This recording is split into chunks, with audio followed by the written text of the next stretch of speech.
Bom dia, alunos do sétimo ano do Colégio Cultura, mais uma aula de História.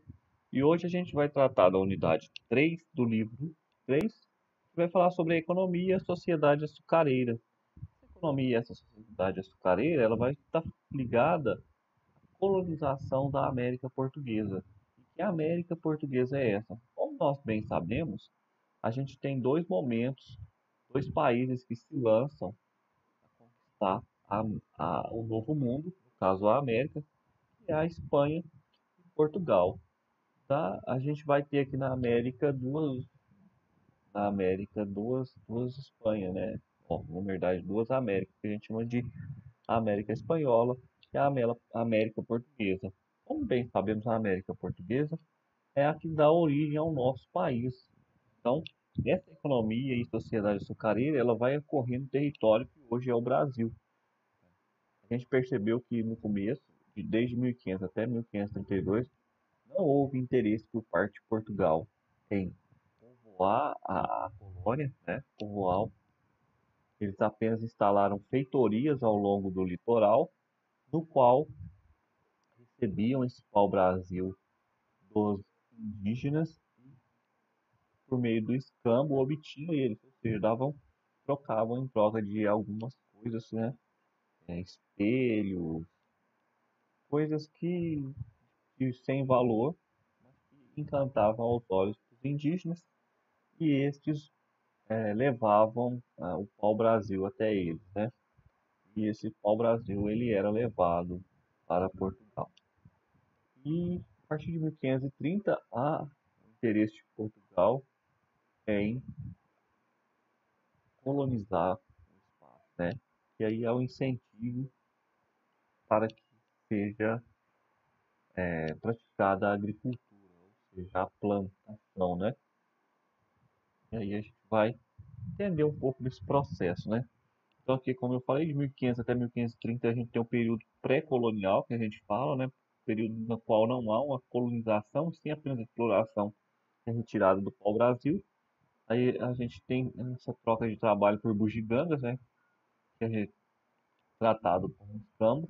Relação amigável entre índio e português, neste primeiro momento, né? Depois vai haver uma tentativa de escravização dos povos indígenas. A gente vê depois também que vai chegar as companhias jesuítas, que não vai aceitar isso, que vai querer catequizá-los, né? Em relação à colonização da América, porque tem a necessidade de controlar e povoar o território para evitar novas invasões estrangeiras. E aí é o momento que se cria as capitanias hereditárias, onde cada capitania, como vocês podem ver aqui do lado, né, tinha um donatário que tinha o dever de defender esse território, aplicar a lei, arrecadar impostos, donatário e além disso ele tinha o direito de possuir vasta extensão de terra, deixar a terra para o seu herdeiro e recebia parte do imposto. Ou seja, essas capitanias, porque elas eram hereditárias, o donatário ele recebia essa terra e ele também ele ela era hereditária, ela passava para seu filho, né? Então ele recebia impostos, ele defendia a lei, né? Porque se ele aplicava a lei, ele defendia esse território, então era como se fosse dele mesmo. E aqui a gente tem essas capitanias hereditárias, né? Que mandam de 1536, né? Então a gente tem aqui, ó, Maranhão, Rio Grande, Itamarca, Pernambuco, Bahia, Ilhéus, Porto Seguro, São Tomé, São Vicente, Santa Santana, perdão. Então essas são as capitanias hereditárias que existiam, né? Aqui a gente existe o fracasso das capitanias hereditárias conduziu ao surgimento do governo geral e a criação do governo geral, a centralização administrativa e militar. Bahia, primeira capital brasileira. Divisão e hierarquização de funções. Capitão-mor, provedor-mor e ouvidor-mor. E como eu falei, a gente vai ter a vinda, né, das companhias jesuítas. A gente tem as ameaças estrangeiras que impulsionaram a colonização por parte de Portugal. Então a gente tem a França, principal interessado em povoar regiões ignoradas do Brasil, a França Antártica, do Rio de Janeiro. A gente tem aliança entre os franceses e os índios tamoios, né? Então vão ter alguns franceses que vão chegar aqui, vai ter essa aliança entre França e os índios tamoios, né? A gente tem o conflito com os portugueses, comandados por Mendes Sá e Temininos. E a gente tem os franceses sendo expulsos do Rio de Janeiro em 1567, a França equinocial em São Luís e a tentativa frágil de povoamento. Soldados indígenas expulsam os franceses em 615. Em seguida, a gente tem as Companhias de Jesus, que surge no contexto da Contra-Reforma, que é aquele período que a gente estudou, né, em relação a Portugal. Então, em relação à Europa, né, enquanto está ocorrendo a contra-reforma por parte da Igreja Católica, a Companhia de Jesus ela surge nesse contexto, né? E qual que era o objetivo dela, né? Como eu falei anteriormente, era catequizar os indígenas que viviam no Brasil. Então, por meio de missões locais para efetuar a conversão de indígenas ao catolicismo, né?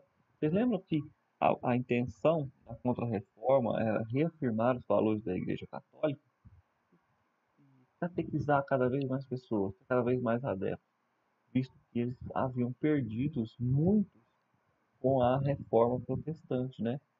Muitos seguidores.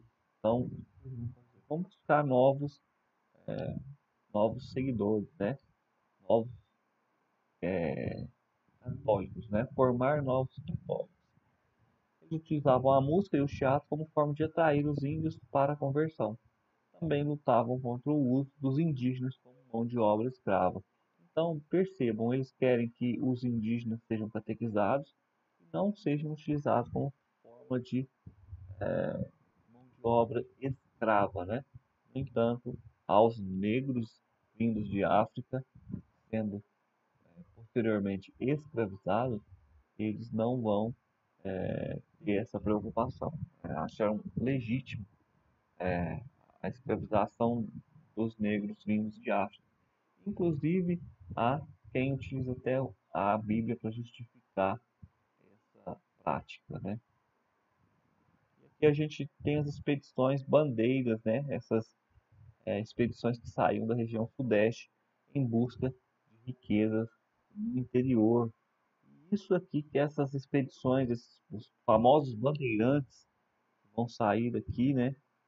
São Paulo, em região ao interior de Minas Gerais, vão ser eles que vão encontrar ouros e pedras preciosas, índios para serem escravizados. Infelizmente a gente tem isso, né? A gente tem a expansão das fronteiras brasileiras, quais as consequências dessas, dessas bandeiras aqui, né? Dessa saída, dessa interiorização. Além de buscar ouros e pedras preciosas, vai ter uma expansão das fronteiras brasileiras. Lembrando que no princípio o Brasil estava fechado aqui, né? Essa colônia portuguesa, ela está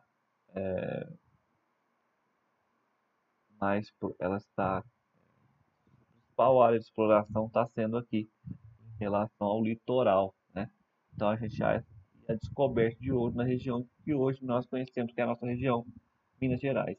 Lembrando que aqui onde a gente está é as Gerais e as Minas é a região ali perto de Belo Horizonte, né? Ouro Preto, Diamantina, ali são as Minas, né? A gente tem em 1578 a morte de Dom Sebastião. Em 1580, Filipe II da Espanha se declara rei de Portugal e Espanha, criando a União Ibérica. A Espanha passa a interferir nos assuntos coloniais do Brasil. Tem uma situação complicadora, que é a relação econômica entre Brasil e Holanda. Senhores de Endiam vende de Assis para os comerciantes holandeses. Holanda e Espanha estavam em guerra. Resultado: primeiro embargo comercial entre Brasil e Holanda. Segundo, a gente tem a invasão da Holanda no Brasil, né? Salvador, de 1624. A primeira invasão holandesa ela vai ocorrer em Salvador, em 1624 1625. Uma rápida intervenção de tropas espanholas acabam com a invasão. Em Recife, é o lugar onde vão ficar mais tempo, né, de 1630 a 1654, que é a segunda invasão. Eles procuram fazer aliança com os senhores de engenho para garantir a produção açucareira e eles vão fazer empréstimo às juros baixos. A conquista de territórios africanos pertencentes a Portugal forneciam o fornecimento de mão de obra escrava garantida. Então eles traziam essa mão de obra escrava, né? Maurício Nassau, a europeização de Recife busca de maior proximidade com os senhores do engenho. Então Recife ela tem uma cidade que tem uma próxima à arquitetura europeia. Nassau retorna à Holanda em 1644. Cobrança sobre o empréstimo fez ao senhor de engenho ameaça de tomar as terras. Os senhores de engenho se unem para expulsar os holandeses. E a gente tem o início da insurreição pernambucana. Em 1694, os insurreitos tomam Recife e expulsam definitivamente os holandeses. E em relação à colonização da América, como a gente vai falar, esse assunto aqui a gente vai tratar mais profundamente na próxima unidade, que é a relação entre a escravização, né? A gente tem os colonos, que são núcleos de resistência criados, resistência à escravidão criados por escravos fugidos, né?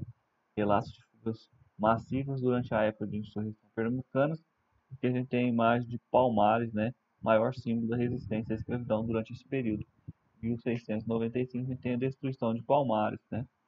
A gente tem as feitorias, né? O primeiro ponto de contato entre os africanos e os europeus, interesse dos portugueses por ouro e escravos em troca de fumo e água ardente. O escravismo era uma prática comum na África, embora aqui a gente tem um caráter diferente, que a escravização na África ela se dava por outras formas, ela não tinha o interesse da escravização comercial, como vai surgir em relação aqui a Portugal, vai transformar essas pessoas escravas em mercadorias que vão ser comercializadas, né? Passam a ser mercadorias aqui no outro país. E aqui a gente tem as tribos nômades, né, de Maghreb, principais mercadores de escravos. Em seguida a gente tem os povos africanos e os europeus, né, o sul do Cabo Branco, localização dos principais maiores feitorias portuguesas. A gente tem o Congo, contato entre o rei de Congo e os traficantes de escravos portugueses, tentativa de conversão da população do Congo. A gente tem Angola, Golfo e Benin. Aqui algumas a relação de onde vêm essas pessoas, né, que são escravizadas aqui no território brasileiro. Pessoal, vou encerrar por aqui.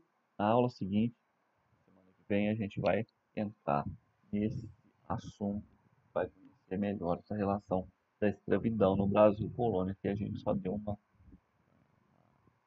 entrada no assunto, só passamos por ele. Pessoal, quero que vocês façam os exercícios do capítulo 3. A gente tem o jogo rápido, que é na página 457. Em seguida, a gente vai ter os exercícios da página 468, 469 e o mapa conceitual da página 470. Então, nos vemos às 10 às 11 horas para a gente estar corrigindo. Tchau, tchau, pessoal.